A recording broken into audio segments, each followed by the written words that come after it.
தமிழகத்தை பொறுத்த வரைக்கும் ஆளுங்கட்சியா இருக்கட்டும், எதிர்கட்சியா இருக்கட்டும், நேற்று ஆரம்பிக்கப்பட்ட கட்சியா இருக்கட்டும், இல்ல பல நாள் கட்சியா இருக்கிற கட்சியா இருக்கட்டும், எந்த கட்சியா இருந்தாலும் தமிழக மீனவர்களை பொறுத்தளவுக்கு இந்த கச்சத்தீவு அப்படிங்கிறது ஒரு பெரிய பொலிட்டிக்கல் ஹூக்காகவே இருந்துட்டு இருக்கு. மக்களே, கச்சத்தீவை மீட்போம் அப்படிங்கிற ஒரு கோரிக்கையை முன் வச்சுக்கிட்டு அரசியல் பண்ணக்கூடிய கட்சிகள் இங்க தமிழகத்துல ஏராளம் அண்ட் மேக்சிமம் அதை பண்ணிட்டு தான் இருக்கிறாங்க.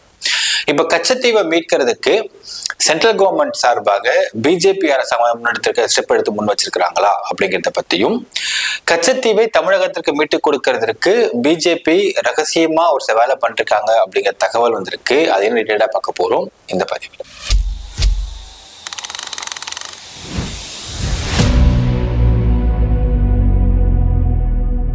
அன்பார்ந்த மக்களுக்கு வணக்கம். நான் உங்கள் கார்த்திக் பிள்ளை and welcome to the KTV. தமிழகத்தை பொறுத்தவரை கச்சத்தீவு அப்படிங்கிறது ஒரு மிக இம்பார்ட்டன்டான பொலிட்டிக்கல் ஹூக் அப்படின்னு சொன்னா மிக ஆகாது மக்களே. இப்ப இந்த கச்சத்தீவு எப்படி நம்மளை விட்டு போச்சு, எப்படி நம்ம இப்போ பிரச்சனை மாட்டிக்கிட்டு இருக்கோம், தமிழகத்து மீனவர்கள் ஏன் கச்சத்தீவு கிட்ட போயிட்டு மீன் பிடிச்சி அவங்க இறக்குறதுக்கு நேரிடுகிறது, எல்லாத்துக்கும் மேல பாஜக அரசு கச்சத்தீவை தமிழ்நாட்டுக்கு மீட்டு கொடுக்கறதுக்கு என்னென்ன பிளான்ஸ் ரகசியமா பண்றாங்க அப்படிங்கிறத நம்ம ஃபுல்லா பார்க்கலாம்.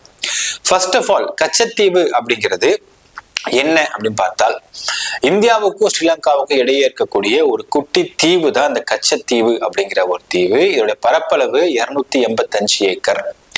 இது இந்தியாவில இருந்து ஒரு 20 கிலோமீட்டர் தூரத்திலையும், ஸ்ரீலங்கால இருந்து ஒரு 14 கிலோமீட்டர் தூரத்திலையும் இருக்குது மக்களே.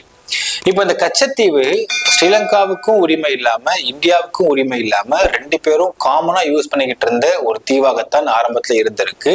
இட் வாஸ் ப்ரீ இண்டிபெண்டன்ஸ்ல. ஸோ இண்டிபெண்டன்ஸ் அப்படிங்கிறது 1947 நமக்கு கிடைக்குது. ஸ்ரீலங்காவுக்கு 1948 கிடைக்குது. ஸோ 1948 ஸ்ரீலங்காவுக்கு இண்டிபெண்டன்ஸ் கிடைச்சதுக்கு பிறகுமே இதே விஷயம் நீடிச்சுக்கிட்டு இருந்தது. எப்படின்னு பாத்தீங்கன்னா, இந்த கச்சத்தீவு யாருக்கு சொந்தமானது அப்படிங்கிற ஒரு தெளிவான ஒரு வரையறை இல்லாமலே இருந்துச்சு. இப்படியே போயிட்டு இருந்தது. ரெண்டு கண்ட்ரிகளும் உள்ள ஃபிஷர்மேன்களும் அங்க கச்சத்தீவுல மீன் பிடிப்பாங்க. அது ஒரு புறம். இன்னொரு புறம் பாத்தீங்கன்னா செயின்ட் ஆண்டனியோஸ் சர்ச் அப்படிங்கிற ஒரு சர்ச் கச்சத்தீவுல இருக்குது. அது ஒரு மிக மிக ஃபேமஸான சர்ச்னு சொல்லப்படுது. அங்க திருவிழா நடக்கும் பொழுதும் அங்க பெரிய பண்டிகை மாதிரி கொண்டாடுறாங்க. அந்த ஒரு பண்டிகைக்கு ரெண்டு நாட்டுல இருந்தும் மீனவர்கள் அங்க போய் கலந்துக்கிறாங்க அப்படிங்கிறதையும் பார்க்க முடிகிறது.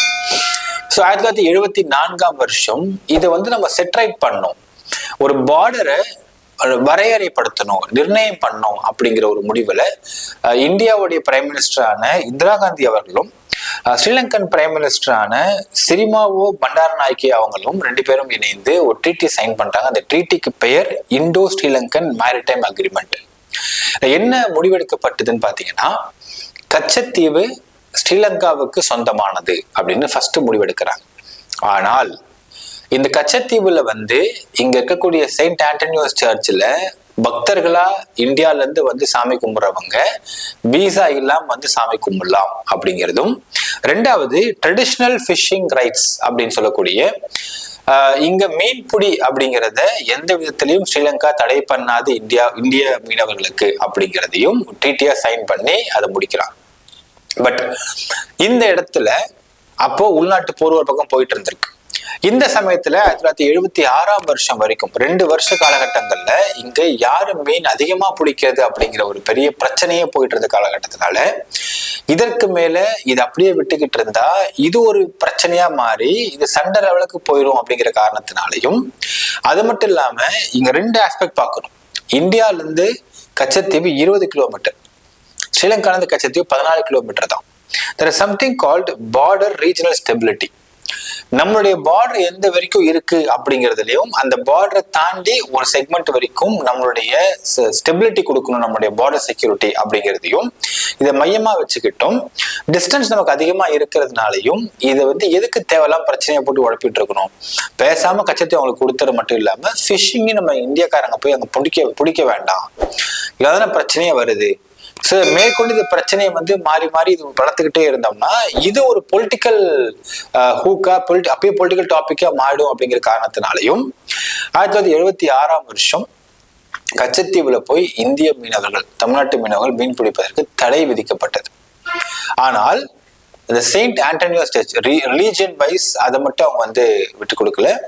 செயின்ட் ஆண்டனியோ சர்ச்சில் நடக்கக்கூடிய அந்த ஒரு பாரம்பரிய திருவிழாக்கு தமிழக மீனவர்களும் போய் கலந்துக்கலாம், தடை இல்லை அதற்கு அப்படின்னு முடிவெடுக்கப்பட்டது. இதற்கு பிறகு பாத்தீங்கன்னா 74க்கு பிறகும் ஒரு வாய்மொழி, இந்த ட்ரீட்டி சைன் பண்ணப்பட்டிருந்தாலும் ஒரு வாய்மொழியா ஒரு சுமூகமான விஷயம் அப்படிங்கிறது 2009 வரைக்கும், அங்க உள்நாட்டு போர் உச்சத்துல இருந்ததற்கு முன்பு வரைக்கும் பாத்தீங்கன்னா தமிழக மீனவர்கள் அங்க போய் மீன் பிடிச்சாலும் ஸ்ரீலங்கன் ஆர்மி எதுவும் கண்டுக்காம தான் விட்டுட்டு இருந்தாங்க அப்படின்னு சொல்றாங்க இங்க கூடிய மீனவர்கள்லாம். 2008 2009 அந்த எல்டிடி வர்சஸ் ஸ்ரீலங்கான்ற போர் உச்சத்துல இருந்த சமயத்துல பாத்தீங்கன்னா ஸ்ரீலங்காவுக்கு இந்தியா சப்போர்ட் பண்ணாம போயிடுச்சு அப்படிங்கிற ஒரு காரணத்தினால இங்க தமிழ்நாட்டு மீனவர்கள் கச்சத்தீவுல போய் மீன் பிடிக்க போகும் பொழுது அதுக்கு பிறகு 2009க்கு பிறகுதான் அதை கிரட்ஜா வச்சுக்கிட்டு ஸ்ரீலங்கால கூடிய ஆர்மி, அவங்களுடைய நேவி, அவங்களோட ராணுவம் நம்ம தமிழ்நாட்டு மீனவர்கள் பார்டர் கிராஸ் மீன் பிடிக்கும் பொழுது சுட்டு கொல்லிட்டு இருக்கிறாங்க அப்படின்னு இங்க இருந்து போகக்கூடிய மீனவர்களுடைய நபர்லாம் சொல்றாங்க.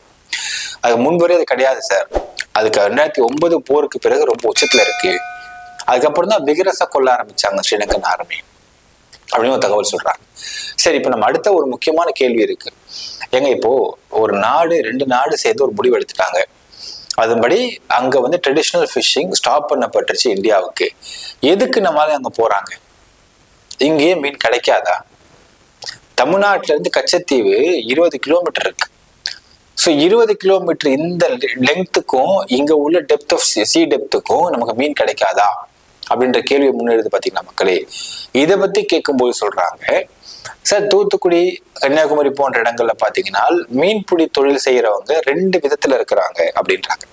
அதாவது கச்சத்தீவு கிட்ட போயிட்டு அங்க போய் மீனை பிடிச்சி ஸ்ரீலங்கன் ஆர்மியால கைப்பற்றப்பட்டு பிடிக்கப்பட்டு சுட்டு கொல்லப்படுறவங்க இல்ல கைது பண்ணப்பட்டவங்க பாத்தீங்கன்னா பெரிய ஃபிஷிங் பிசினஸ் பண்ற பெரிய முதலாளி கிடையாது, அவங்களாம் ஏழை மீனவர்கள் அப்படிங்கிறாங்க. ஸோ ஏழை மீனவர்கள் அப்படின்னா அப்போ மற்ற அந்த பெரிய பெரிய மீனவர்கள்லாம் ஃபிஷிங் பிசினஸா பண்றாங்க, எக்ஸ்போர்ட்லாம் பண்றவங்க இல்லையா, அவங்க ஏன் போக மாட்டேன்றாங்க? அப்போ விவரம் தெரிஞ்சு போகாம இருக்கிறாங்களா, விவரம் தெரியாம போறாங்களா அப்படிங்கிற அடுத்த கேள்வி வரும். அது இல்லை அப்படிங்கிறாங்க. அதாவது கன்னியாகுமரி, தூத்துக்குடி போன்ற இடங்கள் அங்கெல்லாம் பாத்தீங்கன்னா அங்க இருக்கக்கூடிய மீனவர்கள் 2 பிரிக்கப்படுகின்றன. ஒண்ணு பணக்கார மீனவர்கள், அவங்க ஃபிஷிங்கை பிஸ்னஸா பண்ணி அந்த மீன் பிடிச்சி எக்ஸ்போர்ட் பண்ணக்கூடியவர்கள், அவங்களுக்கு பெரிய பெரிய போட் இருக்கும், அவங்களுக்குன்னு ஒரு பெரிய லெவல்ல அதுக்கான முதலீடுகள் இருக்கும். அப்படி முதலீடு பண்ணக்கூடிய விஷயத்துல ஒரு கான்செப்ட் இருக்கு, அதுக்கு பேரு பாட்டம் ட்ராலிங் அப்படின்னு சொல்றாங்க. என்ன அர்த்தம் பாத்தீங்கன்னா மக்களே, ஒரு பெரிய வலை, அந்த பெரிய வலைய அங்க ஓஷன்ல இறக்கி அது ஆழத்து வரைக்கும் அந்த வலை போகுது, அந்த ஆழம் வரைக்கும் போய் மீனோட சேர்ந்து பாட்டம் வரைக்கும் உள்ள எல்லாத்தையும் எடுத்துட்டு வர்றதுக்கு பேர் தான் பாட்டம் ட்ராலிங். இந்த ஒரு கான்செப்ட் பல நாடுகள்ல தடை விதிக்கப்பட்ட கான்செப்ட். இது ஏன் தடை விதிக்கப்பட்டிருக்குன்னு கேட்டீங்கன்னா, நீங்க பாட்டம் ட்ராலிங் பண்ணும் பொழுது உங்க கையில மீன் மட்டும் சிக்காது, அது கூடவே சேர்ந்து கடல் பாசி, கடல்ல கற்கள், மீன்கள் மறைஞ்சு முட்டை போடக்கூடிய அந்த மறைவிடங்கள், இங்க இருந்து வரக்கூடிய ஆல்கேஸ், இது எல்லாமே சேர்ந்து உங்களுக்கு வந்துடும். இதை நீங்க என்ன பண்ணுவீங்கன்னா, எடுத்து போட்ல போட்டுட்டு மீனை மட்டும் தனியா பிரிச்சு எடுத்துட்டு அந்த கசிவு கழிவு இந்த கல்லுகள் திருப்பி கடலை போட்டுருவீங்க. But you are migrating the place. அப்படிங்கும் பொழுது இந்த மீனுடைய உற்பத்தியே இங்க பாதிக்கப்படுது, சைக்கிளே பாதிக்கப்படும் அப்படின்னு சொல்றாங்க. அப்படிங்கிறதுனால இந்த பாட்டம் ட்ராலிங் அப்படிங்கிற இந்த கான்செப்டே பல நாடுகள் தடை விதிக்கப்பட்ட ஒரு கான்செப்டா இருக்கின்றது, இந்தியா தடை விதிக்கப்படாத கான்செப்டா இருக்கிறது. இதுதான் இங்க பெரிய உண்மையானமே. இந்த ஏழை மீனவர்கள் இங்க போறாங்க, வலைய போடுறாங்க, மீன் கிடைக்கல, அதுக்கப்புறம் கொஞ்சம் உள்ள போறாங்க, வலைய போடுறாங்க, மீன் கிடைக்கல, இன்னும் கொஞ்சம் உள்ள போட்டு வலைய போட்டு மீன் கிடைக்கல. இவங்களுடைய வலையோடைய லெங்க்த்தும் அதோடைய பெரிய அளவும் கம்மி வென் கம்பேர்ட் டு பணக்கார மீனவர்கள். ஸோ அப்படிங்கும் பொழுது இங்க போய் போய் போய் வலை போட்டு இது கிடைக்கலன்றதுனால தூரமா போய் அந்த கச்சத்தீவு கிட்ட பாத்தீங்கன்னா உண்மையாலுமே மீன் உற்பத்தி மிக அதிகம் இயற்கையாகவே. அங்க போடுறாங்க, மீன் கிடைக்குது, கூடவே குண்டும் கிடைச்சது, சுட்டுறானுங்க, கைது பண்ணிடுறானுங்க. ஸோ இதுதான் இங்க ஒரு பெரிய பிரச்சனை மக்களே. இந்த பாட்டம் ட்ராலிங் அப்படிங்கிற கான்செப்டை இந்தியாவில் தடை விதிக்கணும் அப்படின்னு பல குரல்கள் எழுந்திருந்தாலும் அதை பற்றி பெருசா இங்க கண்டுக்க மாட்டேங்கிறாங்க அப்படிங்கிற குற்றச்சாட்டை முன்வைக்கிறாங்க அங்க உள்ள ஏழை மீனவர்கள்லாம். இப்ப அடுத்த ஒரு கேள்வி இருக்கும், கச்சத்தீவை மீட்போம் அப்படின்னு நீங்க பாத்தீங்கன்னா தெரியும் மக்களே, சீமான்லாம் வந்து ஆரம்ப காலகட்டங்கள்ல கச்சத்தீவை மீட்போம்னு சொல்லிட்டு இப்ப ஜெயலலிதா அவங்க சிஎம்மா இருக்கிறாங்க, இப்ப சொல்றாரு பேசுறாரு மேடையில் மீட்போம்னு சொல்றாங்க. இப்ப நான் வந்து எப்படி மீட் பண்ண தெரியுங்களா, நேரா போய் நின்றுவேன், அவன் தலைக்கு மேல அத்தனை பீரங்கி, அத்தனை ஹெலிகாப்டர், அத்தனை ஃபிளைட்டு எல்லாம் போட்டு குண்டு ரெடியா வச்சிருப்பேன். கையெழுத்து ஒழுங்கா போடுறியா இல்ல சுற்றுவான்னு கேட்பேன், கையெழுத்து போட்டுருவான், அடி கொண்டு கொடுத்துருவான் அந்த மீனவர்கிட்ட, அப்படி மீட் பண்ணா அப்படின்னு பேசியிருப்பார். இது வந்து விஷயம் தெரிஞ்சவர்களுக்கு தெரியும், இது ஒரு வேடிக்கையான ஒரு வார்த்தைகள் தெரியும். அதையும் மக்கள் பார்த்து கை தட்டினாங்க. அப்ப ஜெயலலிதா அவர் சொன்னாங்க, மாநில உரிமை இங்க அங்க மத்திய உரிமை, ரெண்டு உரிமை என்னன்னு கூட தெரியாம ஒருத்தர் கட்சி நடத்திட்டு இருக்காரு, நம்மளால கச்சத்தீவு மீட்டு கொடுங்க, இங்க ஊர் மீனவர்கள்லாம் வந்து இங்க கைது பண்ணப்படுறாங்க, சுட்டு கொல்லப்படுறாங்க, இங்க பெரிய லா அண்ட் ஆர்டர் இஷ்யூ வந்துருது, இங்க ரொம்ப எமோஷனலான விஷயங்கள்லாம் நடக்குது, இங்க இதை பார்த்துட்டு நாங்க சும்மா இருக்க முடியாதுன்னு சொல்லிட்டு கடிதம் மட்டும்தான் எழுதுவதற்கு மாநில அரசாங்கத்துக்கு உரிமை உள்ளது. இங்க இருந்து நீங்க மிலிட்டரிய கொண்டு போய் அங்க நிப்பாட்டுறதுக்கு கையெழுத்து போடுற உரிமை கூட இங்க மாநில அரசாங்கத்துக்கு கிடையாது. இங்க உள்ள மிலிட்டரிய நீங்க பந்தோபஸ்துக்கு உபயோகப்படுத்திக்கலாம், வேற ஏதாவது உங்களுக்கு வந்து நேஷனல் ரிலீஃப் நடக்கும் பொழுது அங்க வரக்கூடிய அந்த டீமுக்கு உபயோகப்படுத்திக்கலாம் ஆர்மி பீப்புள். ஸோ உங்களுக்கு ஃப்ளட் வரப்போ வந்து வருவாங்க, இதுக்கு மட்டும் தான் உபயோகப்படுத்திக்க முடியும். அதை விட்டுட்டு நீங்க போய் பீரிங் எடுத்துட்டு போய் சண்டை போடுறதுக்கும் சொல்றதுக்கும் நீங்க உபயோகப்படுத்திக்க முடியாது. அப்படி பண்ணா அது உள்நாட்டு போர், அது நாட்டுக்குள்ள நடக்கக்கூடிய போர். இது கூட தெரியாம கட்சி நடத்திட்டு இருக்காருன்னு ஜெயலலிதா அவர்கள் வந்து கடுமையாக விமர்சிச்சிருப்பாங்க அந்த சமயத்துல. ஸோ இவருக்கு அப்புறம் ஆஞ்சி ஓஞ்சி அதுக்கப்புறம் பல இடங்கள்ல இன்டர்வியூ போறப்பெல்லாம் கேட்டாங்க, எப்படி நீங்க மீட்டுருவீங்க, இது வந்து ரெண்டு நாடுக்கு நடுவில் நடக்கக்கூடிய ஒரு இடப்பிரிப்பு பிரச்சனை, இதை நீங்க நினைச்சா அப்படி பண்ண முடியும்னு நான் கேட்க ஆரம்பிச்சப்பறம் அவர் இந்த வார்த்தையை உபயோகப்படுத்த குறைச்சிட்டு பட் இப்பயும் உபயோகப்படுத்த பண்ணிட்டு இருக்காரு. இப்ப விஜய் ஆரம்பிச்சிருக்காரு கச்சத்தீவை மீட்போம் அப்படின்னு. ஸோ கச்சத்தீவை மீட்கிறது அப்படிங்கிறது எப்படி செய்ய முடியும், உங்களுக்கு என்ன உரிமை இருக்க செய்யறதுக்கு? கச்சத்தீவை மீட்க கோரிக்கை வைப்போம் நீங்க சொல்றதெல்லாம் உரிமை இருக்கு. அந்த கோரிக்கை என்ன பண்ணிட்டு இருக்கிறாங்க? எடப்பாடி பழனிசாமி பண்ணாததா, கருணாநிதி பண்ணாததா, ஜெயலலிதா அவர்கள் பண்ணாததா, இப்போ ஸ்டாலின் அவர்கள் பண்ணாததா, எல்லாரும் தான் பண்ணிட்டு இருக்காங்க. இது இன்னொரு ஆங்கிள் யோசிச்சு பாருங்க மக்களே. இப்போ கச்சத்தீவு அப்படிங்கிறது நம்ம நாட்டுல இருந்து 20 கிலோமீட்டர் தள்ளி உள்ள ஒரு தீவு. ஸ்ரீலங்காவுக்கு 14 கிலோமீட்டர் தள்ளி இருக்கக்கூடிய ஒரு அருகாமல் இருக்கக்கூடிய ஒரு தீவு கிட்டத்தட்ட பார்த்தா. இப்போ நமக்கு எப்படி ஃபிஷிங் வந்து நம்ம மீனவர்களுக்கு வந்து மிக முக்கியமான எக்கனாமிக்கல் அவங்க சர்வைவலுக்கான விஷயமா இருக்கோ, அதே மாதிரிதான் ஸ்ரீலங்காலையும் இருக்கு.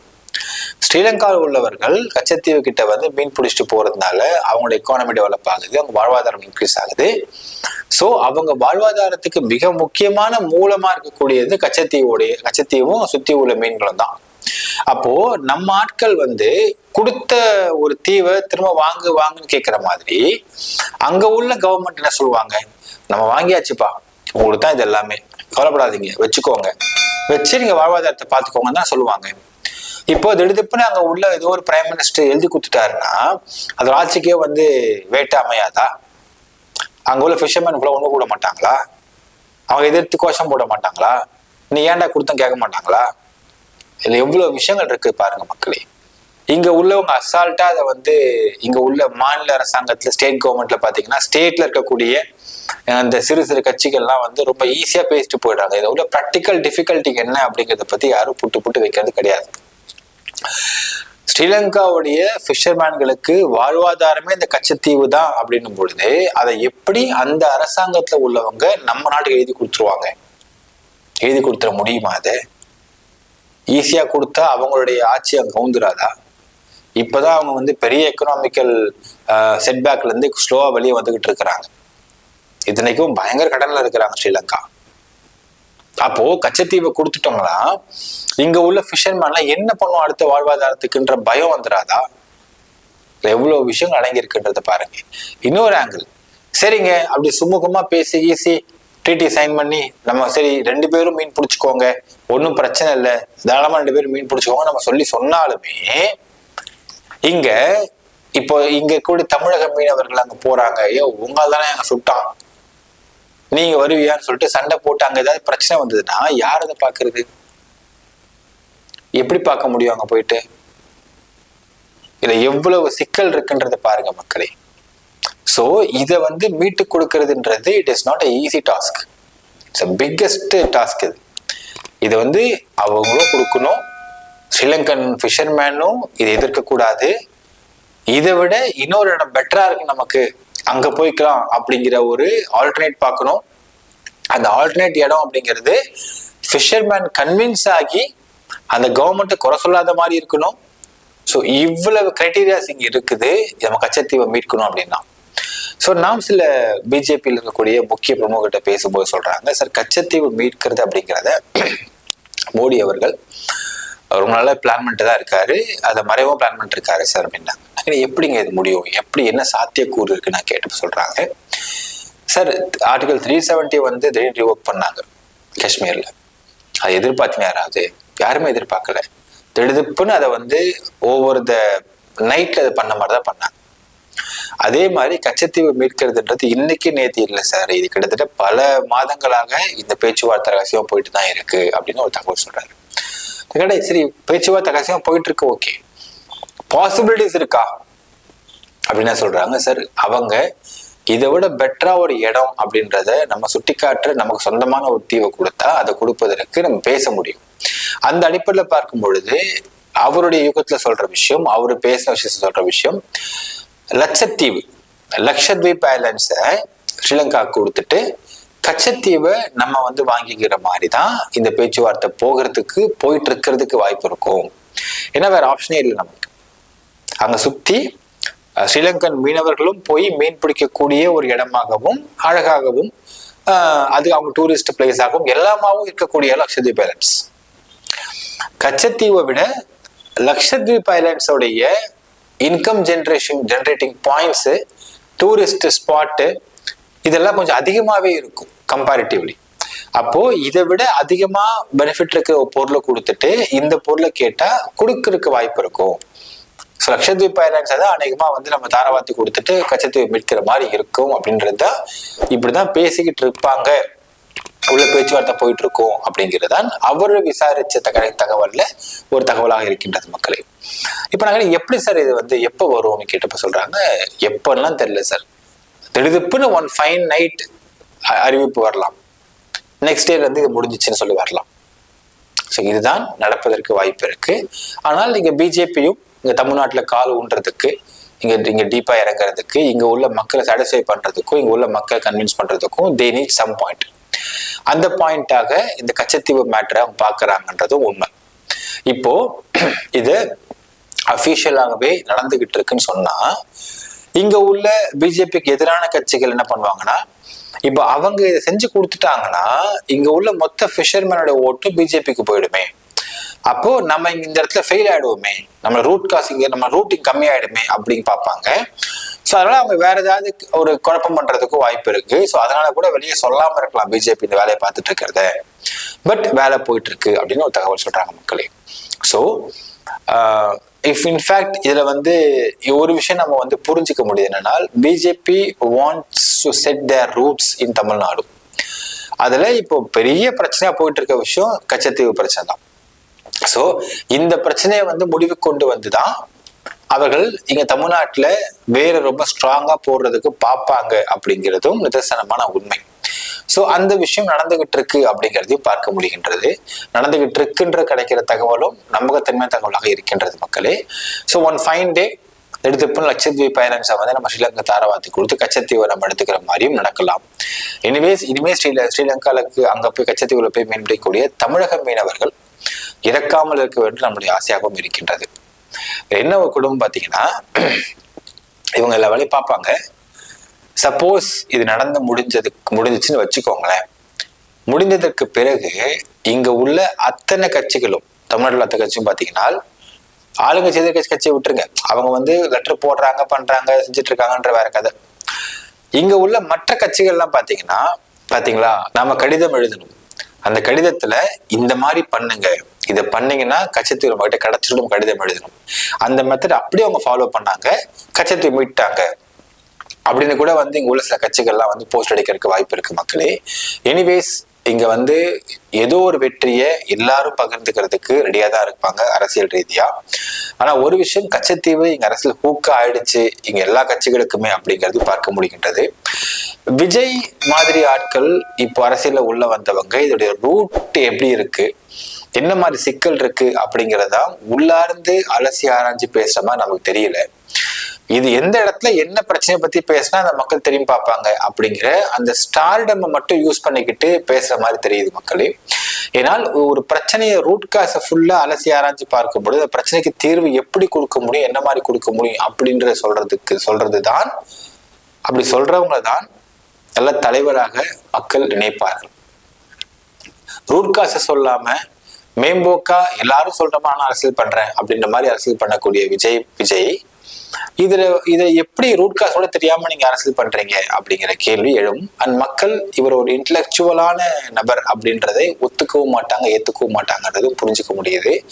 ஏன் நான் விஜய் இந்த ரொம்ப குறிப்பிட்டு பேசுறேன்னா மக்களே, விஜய் மாதிரி நபர்கள்லாம் ஒரு ஸ்டார்டமோட இருக்கிறாங்க, ஸ்டார்டம்ல இருந்து அப்படியே அரசியலுக்கு வந்துடுறாங்க, வந்தவொடனே ஸ்டேட் சிஎம் ஆயிடும்னு நினைக்கிறாங்க. பட் அது சாத்தியம் கிடையாது தான்.